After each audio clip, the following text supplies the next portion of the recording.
Hoje vamos falar sobre os elefantes, um dos maiores e mais impressionantes animais do planeta.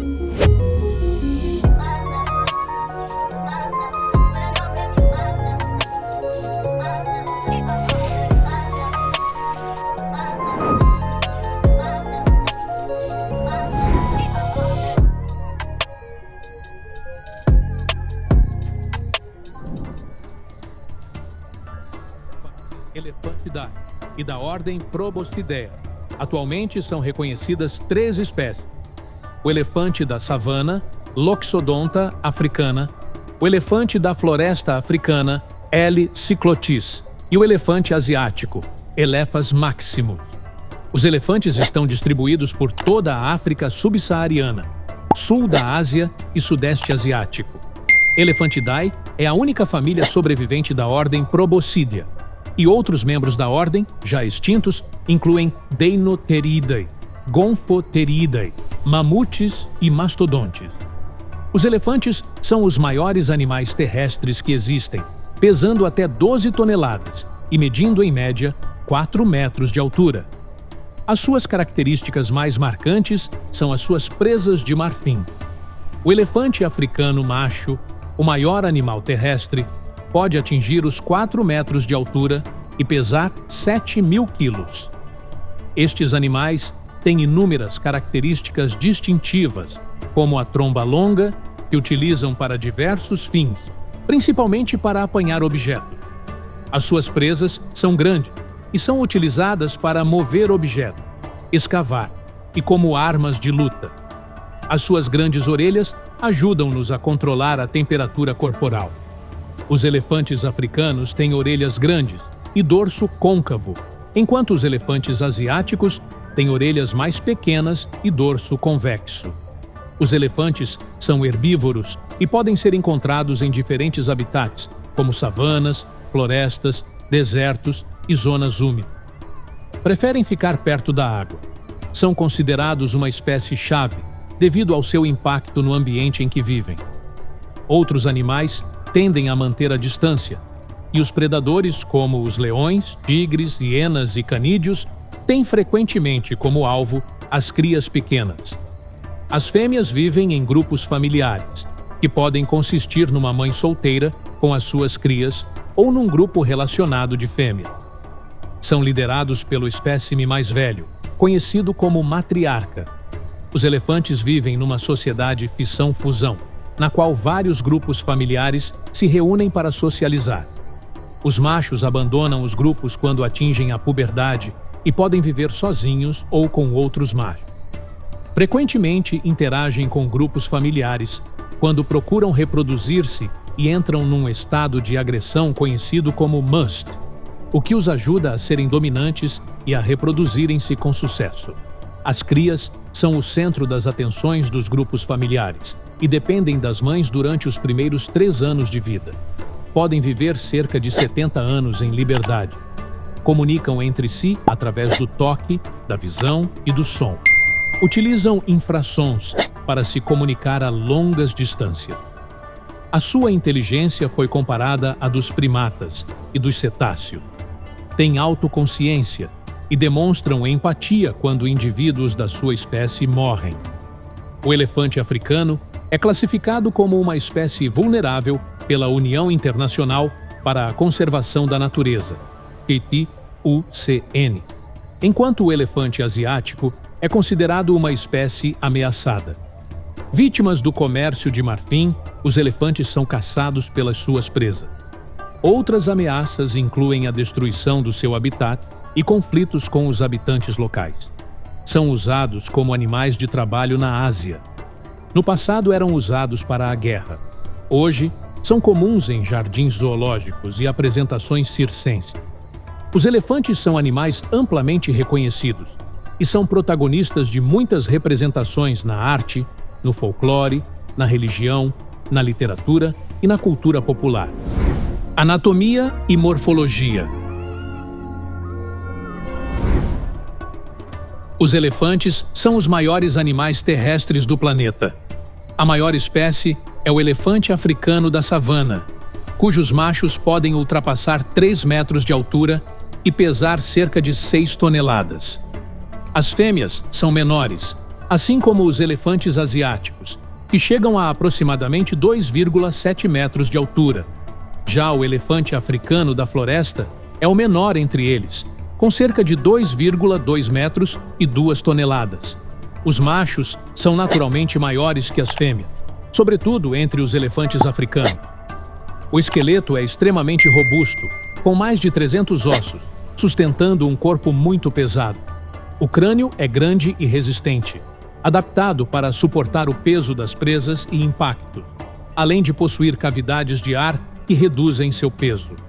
O pescoço é curto e forte para sustentar a cabeça. A visão dos elefantes é limitada, mas eles enxergam bem em ambientes com pouca luz. Sua temperatura corporal média é próxima à dos humanos, cerca de 36 graus Celsius, podendo variar levemente conforme o ambiente. A tromba. A tromba. A trompa, ou probóscide, é a fusão do nariz com o lábio superior. Embora no estado fetal, o lábio superior e a tromba estejam separados. A tromba é alongada e especializada para se converter no apêndice mais importante e versátil do elefante. Contém até 150 mil fascículos musculares separados, sem ossos e com pouca gordura. Estes músculos pareados são de 2 tipos principais: superficiais e internos. Os primeiros estão divididos em dorsais, ventrais e laterais, enquanto os últimos estão divididos em transversais e radiais. Os músculos da tromba ligam-se a uma abertura óssea no crânio. O septo nasal compõe-se de pequenas unidades musculares que se estendem horizontalmente entre as narinas. A cartilagem divide as narinas na base. Como um hidróstato muscular, a tromba move-se graças a precisas contrações coordenadas dos músculos. Os músculos funcionam tanto em conjunto como em oposição uns aos outros. Um único nervo da probóscide, formado pelo nervo maxilar e o nervo facial, percorre os 2 lados da trompa. A trompa do elefante é um dos órgãos mais versáteis do reino animal. Ela é usada para respirar, cheirar, tocar, pegar objetos e produzir sons. O olfato do elefante é extremamente apurado, podendo ser várias vezes mais sensível que o de um cão. Com a trompa, o elefante consegue realizar tanto tarefas delicadas, como pegar um amendoim, quanto ações de grande força, erguendo pesos de até centenas de quilos. Ela também permite alcançar grandes alturas, encontrar água sob a areia e até funcionar como um snorkel quando o animal está submerso. Os elefantes africanos possuem 2 pontas, semelhantes a dedos, na extremidade da trompa, enquanto os asiáticos têm apenas uma, usando técnicas diferentes para se alimentar. A trompa é essencial para a sobrevivência do elefante, sendo indispensável para a alimentação, hidratação e proteção do corpo. Agora, vamos falar sobre as patas, locomoção e postura dos elefantes.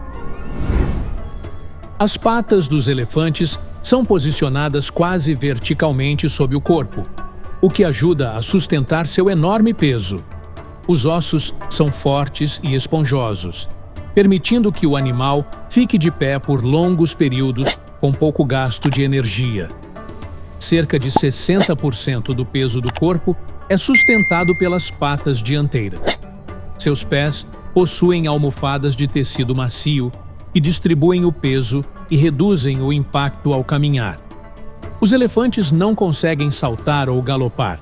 Eles se deslocam caminhando ou em uma marcha mais rápida, que pode atingir até 25 km por hora. Apesar do tamanho, são nadadores habilidosos, capazes de nadar por várias horas e percorrer longas distâncias na água. Orelhas. Notem-se os vasos sanguíneos visíveis. As orelhas de elefante têm bases espessas e pontas mais finas. Os pavilhões auriculares contêm numerosos vasos sanguíneos chamados capilares. O sangue quente flui nos capilares, ajudando a libertar o excesso de calor corporal para o ambiente. Isto ocorre quando os pavilhões estão estendidos, e o animal pode melhorar o efeito agitando as orelhas. As superfícies da orelha maiores contêm mais capilares, pelo que podem libertar mais calor. De todos os elefantes, os africanos da savana são os que vivem em climas mais quentes, pelo que têm as orelhas maiores. 66. Os elefantes são capazes de ouvir em frequências baixas e são mais sensíveis à frequência de 1 kHz, muito semelhante ao dó de um soprano. 67. Pele. A lama pode atuar como protetor solar. A pele de um elefante é geralmente muito dura, com uma espessura de cerca de 2,5 centímetros no dorso e em partes da cabeça. A pele ao redor da boca, do ânus e no interior das orelhas é consideravelmente mais fina. A coloração é cinzenta, mas os elefantes africanos podem parecer acastanhados ou avermelhados após se chafurdarem na lama. Eles também apresentam manchas de despigmentação, especialmente na testa, nas orelhas e nas áreas ao redor. As crias possuem pelos castanhos ou avermelhados, principalmente na cabeça e nas costas. Com o crescimento, o pelo escurece e torna-se mais escasso, permanecendo mais concentrado na ponta da cauda, no queixo, nos genitais e ao redor dos olhos e das aberturas das orelhas. Em geral, a pele do elefante asiático é coberta por mais pelos do que a dos elefantes africanos. Um elefante africano da floresta cobrindo a pele com lama. Os elefantes utilizam lama como protetor solar natural, protegendo a pele contra a luz ultravioleta. Apesar de espessa, a pele é bastante sensível e, sem os banhos de lama, pode sofrer danos causados por picadas de insetos e perda de umidade. Após o banho, os elefantes costumam espalhar pó sobre o corpo com a trompa, formando uma crosta seca protetora. Devido à baixa relação entre área superficial e volume corporal, os elefantes têm dificuldade em dissipar o calor pela pele. Por isso, às vezes, são observados erguendo as patas, possivelmente para expor as plantas dos pés ao ar e ajudar na regulação térmica. Presas. As presas de um elefante são os segundos incisivos modificados da mandíbula superior. Substituem os dentes de leite decíduos aos 6 ou 12 meses de idade e crescem de forma constante cerca de 17 centímetros por ano. Uma presa recém-desenvolvida possui uma camada de esmalte que se desgasta com o tempo. A dentina é conhecida como marfim e a sua secção apresenta padrões de linhas entrecruzadas, conhecidos como giro de motor, que formam áreas em forma de diamante. Por serem tecido vivo, as presas são relativamente suaves, com dureza semelhante à do mineral calcite. A maior parte da presa fica visível fora do corpo, enquanto o restante está alojado numa cavidade do crânio. Pelo menos 1/3 da presa contém a polpa dentária, com nervos que podem estender-se até a ponta, o que torna sua extração extremamente dolorosa e perigosa para o animal. Após a remoção, o marfim tende a secar e rachar se não for mantido úmido. As presas têm várias funções: escavar em busca de água, sal e raízes, descascar ou marcar árvore, mover galhos e abrir caminho. Em confrontos, também são usadas para ataque, defesa e proteção da trompa.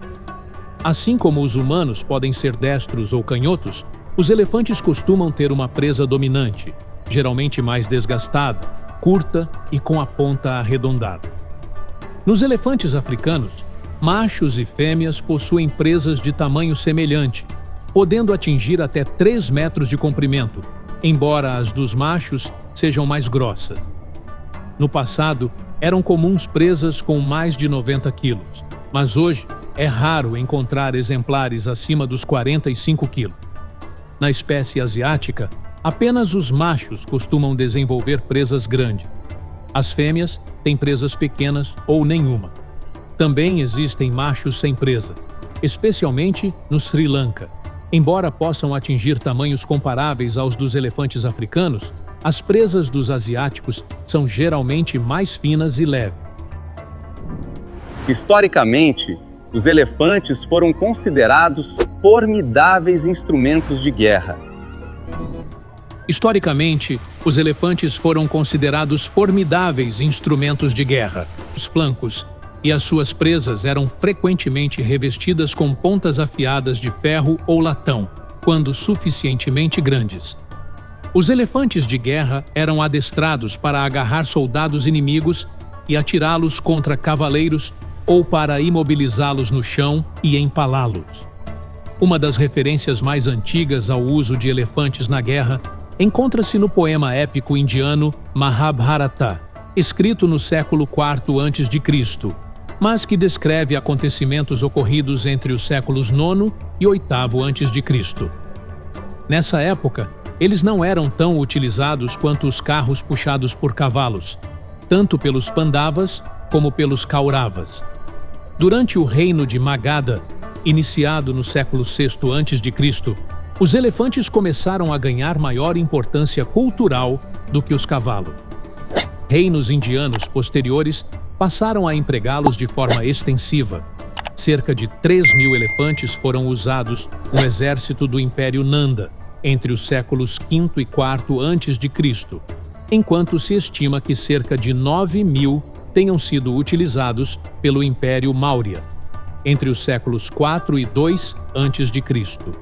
O Artha Shastra, escrito por volta do ano 300 a.C., aconselhava o governo Maurya a reservar florestas para a captura de elefantes selvagens destinados ao exército e previa punições severas para quem os matasse.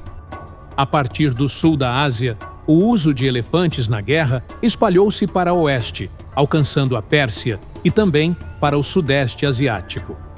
Os persas utilizaram elefantes durante o Império Aquemênida, entre os séculos VI e IV a.C., enquanto os estados do sudeste asiático começaram a usá-los no século V e continuaram até ao século XX. Na campanha indiana de 326 a.C., Alexandre, o Grande enfrentou elefantes de guerra pela primeira vez e sofreu pesadas baixas. Entre os motivos que levaram os soldados macedônios a recusar avançar mais para o interior da Índia estavam os rumores da existência de exércitos com elefantes ainda maiores. Alexandre treinou a sua infantaria para ferir os animais e provocar pânico durante os confrontos. Um de seus generais, Ptolomeu I Sóter, utilizou unidades de elefantes asiáticos durante o seu governo no Egito, iniciado em 323 a.C. O seu sucessor, Ptolomeu II Filadelfo, que começou a reinar em 285 a.C., obteve elefantes provenientes do sul, da região da Núbia. A partir desse período, os elefantes de guerra passaram a ser utilizados no Mediterrâneo e no norte da África, ao longo da Antiguidade Clássica. O rei grego Pirro empregou elefantes na sua tentativa de invadir Roma em 280 a.C. Embora tenham causado pânico entre os cavalos romanos, não foram decisivos, e Pirro acabou derrotado. O general cartaginês Aníbal atravessou os Alpes com elefantes durante a sua campanha contra Roma e chegou à planície do Pó em 217 a.C. com os animais ainda vivos, embora muitos tenham morrido posteriormente devido à doença. De modo geral, o sucesso inicial dos elefantes de guerra deveu-se ao efeito surpresa e ao medo provocado pelo seu enorme tamanho. Com o tempo, no entanto, os estrategas desenvolveram contramedidas eficazes e os elefantes tornaram-se uma unidade militar dispendiosa e pouco prática, sendo raramente utilizados por romanos ou partas. Ecologia e atividade. Os elefantes vivem em uma grande variedade de habitats, como savanas, florestas, desertos e regiões próximas a rios e lagos. Os elefantes africanos da savana ocupam áreas abertas, enquanto os de floresta vivem principalmente em selvas densas. Já os elefantes asiáticos preferem regiões com gramíneas, arbustos e árvores. São herbívoros e alimentam-se de folhas, galhos, frutas, cascas, ervas e raízes, podendo consumir até 150 quilos de alimento e cerca de 40 litros de água por dia. Costumam se manter próximos a fontes de água e passam boa parte do dia se alimentando, descansando nas horas mais quentes. Dormem poucas horas por dia, geralmente à noite. Os elefantes percorrem grandes distâncias diariamente e realizam migrações sazonais em busca de água, alimento e parceiro. Devido ao seu tamanho, exercem forte influência no ambiente e são considerados uma espécie-chave. Ao derrubar árvores, cavar o solo e espalhar sementes, ajudam a moldar paisagens e a manter o equilíbrio dos ecossistemas, beneficiando diversas outras espécies. Adultos têm poucos predadores naturais, mas as crias podem ser atacadas por grandes carnívoros. Em geral, os elefantes coexistem pacificamente com outros animais, embora conflitos ocasionais possam ocorrer. E, para finalizar, falaremos agora sobre a organização social dos elefantes. As elefantas passam toda a sua vida em grupos familiares matrilineares, alguns formados por mais de 10 membros, incluindo várias mães com as suas crias. Esses grupos são liderados pela matriarca, geralmente a fêmea mais velha. Ela mantém a liderança até a morte ou até não ter mais energia suficiente para exercer essa função. Quando a matriarca morre, os níveis de estresse aumentam entre os restantes elefantes. Após o fim da sua liderança, a filha mais velha assume o comando do grupo, mesmo que existam irmãs presentes. Matriarcas mais jovens tendem a reagir de forma menos eficaz diante de perigos graves, quando comparadas às mais experientes. O círculo social das elefantas não se limita apenas ao grupo familiar. No Parque Nacional de Amboseli, no Quênia, as elefantas interagem com outras famílias, clãs e subpopulações. Famílias podem unir-se temporariamente, formando grupos de laço, geralmente compostos por 2 grupos familiares aparentados. Durante a estação seca, essas famílias podem agrupar-se em clãs maiores, que defendem áreas específicas contra outros clãs. Normalmente, um clã é composto por cerca de 9 grupos. A população de elefantes de Amboseli divide-se ainda em subpopulações centrais e periféricas. Algumas populações de elefantes da Índia e do Sri Lanka apresentam organizações sociais semelhantes, com unidades familiares coesas e associações flexíveis. Foram observadas unidades de cuidado juvenil e grupos de apoio às crias. No sul da Índia, os grupos familiares costumam ser pequenos, geralmente formados por 1 ou 2 fêmeas com as suas crias. Grupos com mais de 2 fêmeas adultas são conhecidos como famílias comuns. Já os elefantes malaios apresentam unidades familiares ainda menores, sem níveis sociais superiores. Os elefantes africanos da floresta vivem, em geral, em grupos formados por uma fêmea adulta e 1 a 3 crias, interagindo principalmente em clareiras da floresta. Macho solitário. Os machos adultos passam a maior parte do tempo sozinhos ou em grupos de um único sexo. A vida social dos machos adultos é bastante diferente. Ao atingirem a maturidade, afastam-se do grupo familiar e passam a viver sozinhos ou em grupos apenas de machos. Em Amboseli, machos com 14 ou 15 anos passam cerca de 80% do tempo longe das suas famílias. Machos asiáticos tendem a ser solitários, mas ocasionalmente formam pequenos grupos, enquanto grandes agrupamentos de machos são mais comuns entre elefantes africanos.